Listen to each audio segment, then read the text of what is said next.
आज हम class 8 civics का chapter the need of a parliament का फर्स्ट मॉड्यूल करेंगे। फ्रेंड्स, इस चैप्टर को हमने कई मॉड्यूल्स में डिवाइड किया है। हर मॉड्यूल की कमेंट्री को ध्यान से सुनिए और समझिए और इस पर बेस्ड एक्सरसाइजेस को लिखकर प्रैक्टिस कीजिए। और फ्रेंड्स, हम आपको अश्योर करते हैं कि इस मेथड से आपको पूरा चैप्टर बहुत अच्छे से समझ आ जाएगा। सो फ्रेंड्स, स्टार्ट करते हैं हमारा फर्स्ट मॉड्यूल, जिसमें हम पढ़ेंगे व्हाई शुड पीपल डिसाइड। तो फ्रेंड्स, अगर हम चैप्टर के नाम पर ध्यान दें, the need of a parliament, तो फ्रेंड्स सबसे पहले आपके मन में ये सवाल आएगा कि पार्लियामेंट क्या है। फ्रेंड्स, हम सिंपल वर्ड्स में ये कह सकते हैं कि पार्लियामेंट लॉ मेकिंग इंस्टीट्यूशन है। और फ्रेंड्स, पार्लियामेंट कैसे और क्यों लॉ मेकिंग इंस्टीट्यूशन है, ये हम आगे के मॉड्यूल्स में समझेंगे। बट पहले थोड़ी सी हिस्ट्री रिकॉल करते हैं और समझते हैं कि क्यों हमें पार्लियामेंट की जरूरत है। तो दोस्तों, ये तो हम सभी जानते हैं कि हमारी कंट्री इंडिया 15 अगस्त 1947 में ब्रिटिश से आजाद हुई थी। ये तो आप सब जानते ही हो। हम इंडिपेंडेंस डे सेलिब्रेट करते हैं ना 15 अगस्त को। तो फ्रेंड्स, 15 अगस्त 1947 में हमें ब्रिटिश से आजादी मिली थी और इस फ्रीडम को अचीव करने के लिए बहुत से लोगों ने स्ट्रगल किया था। अलग अलग बैकग्राउंड से लोगों ने एक साथ मिलकर ब्रिटिश के अगेंस्ट लड़ाई लड़ी थी, क्योंकि फ्रेंड्स वो इक्वालिटी यानी बराबरी और फ्रीडम चाहते थे। साथ ही डिसीजन मेकिंग यानी कंट्री को कैसे मैनेज किया जा सके, इसमें पार्टिसिपेट करना चाहते थे। जब ब्रिटिश का रूल था तो लोग ब्रिटिश गवर्नमेंट से डरते थे और उनके डिसीजन से खुश नहीं थे। बट दोस्तों, लोग आवाज नहीं उठा सकते थे और ब्रिटिश के इन डिसीजंस को क्रिटिसाइज नहीं कर सकते थे। लेकिन फ्रेंड्स, फ्रीडम मूवमेंट से सिचुएशन थोड़ी सी चेंज हो गई। नेशनलिस्ट यानी वो लोग जो कंट्री के फ्रीडम स्ट्रगल में एक्टिवली इन्वॉल्व थे। सो नेशनलिस्ट्स क्रिटिसाइज करने लगे ब्रिटिश गवर्नमेंट को और अपनी डिमांड्स रखने लगे। 1885 में इंडियन नेशनल कांग्रेस ने ये डिमांड रखी कि लेजिस्लेचर होता है लॉ मेकिंग बॉडी। सो 1885 में इंडियन नेशनल कांग्रेस ने ये डिमांड रखी कि लेजिस्लेचर में कुछ इलेक्टेड मेंबर्स हों जिनके पास क्वेश्चंस पूछने का और बजट डिस्कस करने का पावर हो। और friends, government of India act 1909 ने ये अलाउ भी किया। लेकिन अभी भी सभी एडल्ट्स को ये राइट नहीं था कि वो वोट कर सके, ना ही वो किसी डिसीजन मेकिंग प्रोसेस का हिस्सा बन सकते थे। तो फ्रेंड्स, एक बार रिकॉल करते हैं, लोग ब्रिटिश के डिसीजन से खुश नहीं थे, लेकिन वो उन्हें ओपनली क्रिटिसाइज नहीं कर सकते थे। हाउएवर, फ्रीडम मूवमेंट से ये सिचुएशन चेंज हुई और नेशनलिस्ट जो थे वो ब्रिटिश पॉलिसीज को क्रिटिसाइज करने लगे और 1885 में इंडियन नेशनल कांग्रेस ने ये डिमांड रखी कि लेजिस्लेचर में कुछ इलेक्टेड मेंबर्स को इन्वॉल्व किया जाए जिनके पास क्वेश्चंस पूछने का और बजट डिस्कस करने का राइट हो। और friends, government of India act 1909 ने ये अलाउ तो किया, लेकिन कुछ कंडीशंस के साथ। सभी एडल्ट्स वोट नहीं कर सकते थे और ना ही वो किसी डिसीजन मेकिंग प्रोसेस का हिस्सा बन सकते थे। और फ्रेंड्स, नेशनलिस्ट्स ये इंश्योर करना चाहते थे कि सभी लोग इंडिपेंडेंट इंडिया में पार्टिसिपेट कर सके डिसीजन मेकिंग में। इंडिपेंडेंस का मतलब ये नहीं था कि गवर्नमेंट अपने अकॉर्डिंगली रूल्स बनाए, बल्कि लोगों की नीड्स को ध्यान में रखते हुए गवर्नमेंट डिसीजंस ले। और फ्रेंड्स, इस आइडिया का बेस बना हमारा कॉन्स्टिट्यूशन, जिसमें यूनिवर्सल एडल्ट फ्रेंचाइज अडॉप्ट किया गया। क्या अडॉप्ट किया गया? यूनिवर्सल एडल्ट फ्रेंचाइज, जिसका मतलब है कि हर अडल्ट सिटीजन जो कि इंडिया का है वो वोट कर सकता है। एडल्ट सिटीजन से मतलब है फ्रेंड्स 18 इयर्स एंड अबव। सो हमारे कॉन्स्टिट्यूशन ने यूनिवर्सल एडल्ट फ्रेंचाइज अडॉप्ट किया, जिसमें सभी इंडियन एडल्ट्स को वोट देने का राइट प्रोवाइड किया गया।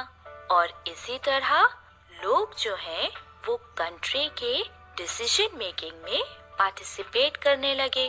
तो फ्रेंड्स, अब आपको नहीं लगता कि हमें एक क्विक रिकैप कर लेना चाहिए कि अब तक हमने मॉड्यूल में क्या पढ़ा? इंडिया 15 अगस्त 1947 को ब्रिटिश के रूल से फ्री हुआ था और इस स्ट्रगल में सभी बैकग्राउंड से लोगों ने पार्टिसिपेट किया था। पहले लोगों का कंट्री के डिसीजन मेकिंग में कोई रोल नहीं था, लेकिन 1885 में नेशनलिस्ट्स ने लेजिस्लेचर में कुछ इलेक्टेड मेंबर्स को रखे जाने की डिमांड रखी। इस डिमांड के अकॉर्डिंग इलेक्टेड मेंबर्स क्वेश्चंस पूछ सकते थे और बजट पे डिस्कस कर सकते थे। गवर्नमेंट ऑफ इंडिया एक्ट 1909 ने ये अलाउ भी किया। स्टिल ज्यादा चेंजेस नहीं आए। इंडिपेंडेंस के बाद जब कॉन्स्टिट्यूशन बना तो उसमें यूनिवर्सल अडल्ट फ्रेंचाइज अडॉप्ट किया गया, जिसमें सभी इंडियन अडल्ट्स को वोट करने का राइट था।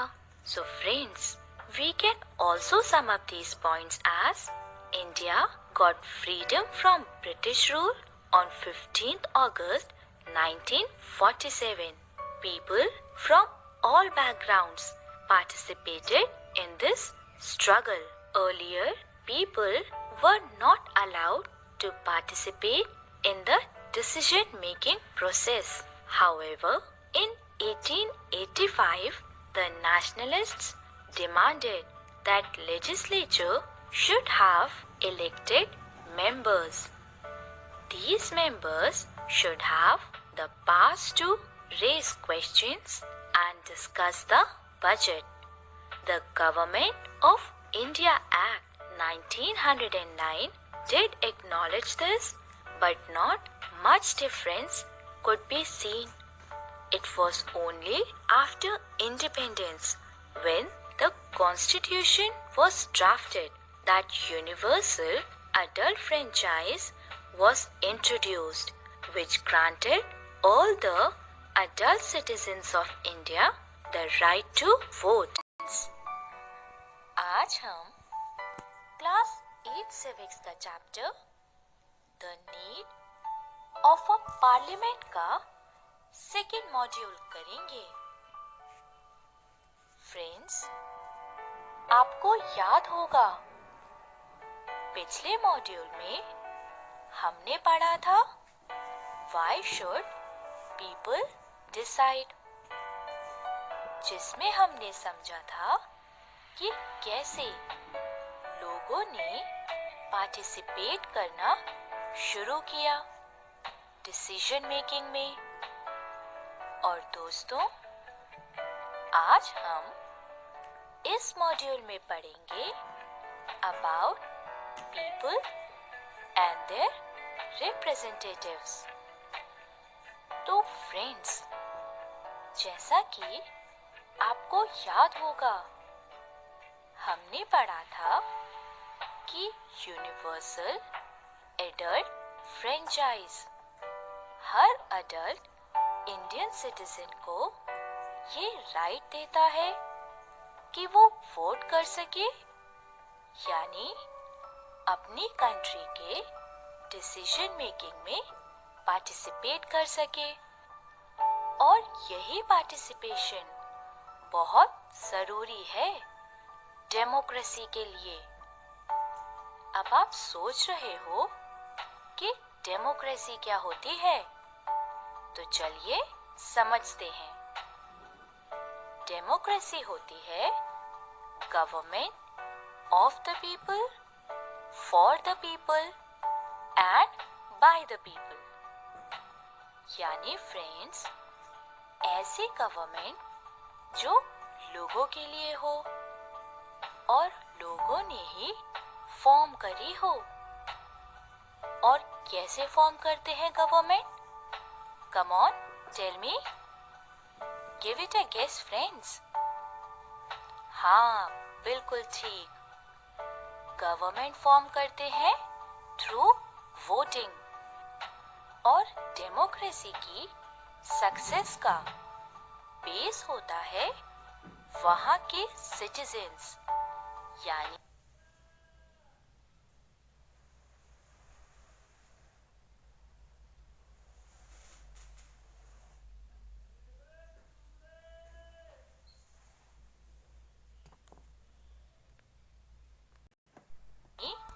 वहां पर रहने वाले लोगों का अप्रूवल, यानी सहमति, पार्टिसिपेशन और डिजायर्स को एक्नॉलेज करना, यानी कि मानना।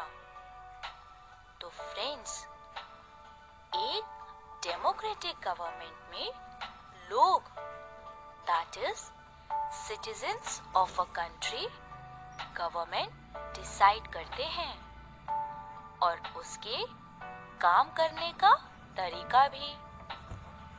इसका बेसिक आइडिया होता है कि वहां के सिटीजन्स सबसे इम्पोर्टेंट इंडिविजुअल्स माने जाते हैं डेमोक्रेसी के, और गवर्नमेंट को और दूसरे पब्लिक इंस्टीट्यूशंस को इन्हीं लोगों का ट्रस्ट बनाए रखना है। तो फ्रेंड्स, अब एक क्वेश्चन आता है कि सिटीजन्स गवर्नमेंट को अपना अप्रूवल यानी सहमति कैसे देते हैं? तो सोचकर बताओ फ्रेंड्स। चलो मैं बताती हूँ। सिटीजन्स गवर्नमेंट को अपना अप्रूवल देते हैं इलेक्शन से, यानी वोटिंग से। लोग अपने रिप्रेजेंटेटिव्स यानी कैंडिडेट्स को पार्लियामेंट में इलेक्ट करते हैं और इन्हीं में से एक ग्रुप गवर्नमेंट बनाता है। सो हम कह सकते हैं कि लोग, that is the citizens, government को इनडायरेक्टली कंट्रोल करते हैं। और फ्रेंड्स, पार्लियामेंट इन्हीं सब इलेक्टेड रिप्रेजेंटेटिव्स के साथ कंट्रोल और गाइड करता है गवर्नमेंट को। इसीलिए हम कहते हैं कि parliament supreme law making body है कंट्री की, और सबसे इम्पोर्टेंट सिंबल है इंडियन डेमोक्रेसी का। फ्रेंड्स, ये तो आप जानते ही हो कि हमारी कंट्री इंडिया एक डेमोक्रेसी है। मतलब government of the people, for the people and by the people. यानी लोग गवर्नमेंट फॉर्म करते हैं अपने इलेक्टेड रिप्रेजेंटेटिव। आज हम क्लास 8 सिविक्स का chapter the need of a parliament का 3rd मॉड्यूल करेंगे। फ्रेंड्स, आपको याद होगा पिछले मॉड्यूल में हमने पढ़ा था about people and their representatives, और आज इस मॉड्यूल में हम पढ़ेंगे about the role of the parliament. तो फ्रेंड्स, सबसे पहले रिकॉल करते हैं कि पार्लियामेंट है क्या। तो बताओ friends, give it a guess. हम ऑलरेडी पढ़ चुके हैं पार्लियामेंट के बारे में। चलो मैं बताती हूँ। पार्लियामेंट, जिसे हम संसद भी कहते हैं, सुप्रीम लॉ मेकिंग इंस्टीट्यूशन है। So what is parliament? Parliament is the supreme law making institution जो 1947 यानी कि इंडिपेंडेंस के बाद बनी थी। और फ्रेंड्स, पार्लियामेंट सिंबल है इंडियन डेमोक्रेसी का। डेमोक्रेसी याद है ना friends? Government of the people, by the people and for the people. और इसी तरह लोग पार्टिसिपेट करते हैं अपने कंट्री के डिसीजन मेकिंग प्रोसेस में। इंटरेस्टिंगली फ्रेंड्स, हमारी पार्लियामेंट के पास काफी पावर्स हैं क्योंकि ये पूरी कंट्री के लोगों को रिप्रेजेंट करता है। तो फ्रेंड्स, हमने पार्लियामेंट के बारे में क्या जाना? कम ऑन, एटलीस्ट 2 पॉइंट्स तो बताओ। चलो लेट्स रिकॉल देम टुगेदर। हमने जाना कि parliament supreme law making institution है। देन पार्लियामेंट जो है वो इंडियन डेमोक्रेसी का सिंबल है एंड पार्लियामेंट के पास काफी पावर्स हैं। क्यों? क्योंकि ये पूरी कंट्री के लोगों को रिप्रेजेंट करता है। फ्रेंड्स, क्या आप जानते हो पार्लियामेंट के 2 हाउसेस हैं, राज्यसभा और लोकसभा। राज्यसभा, जिसे हम काउंसिल ऑफ स्टेट्स या फिर अपर हाउस कहते हैं, स्टेट्स को रिप्रेजेंट करता है। राज्यसभा में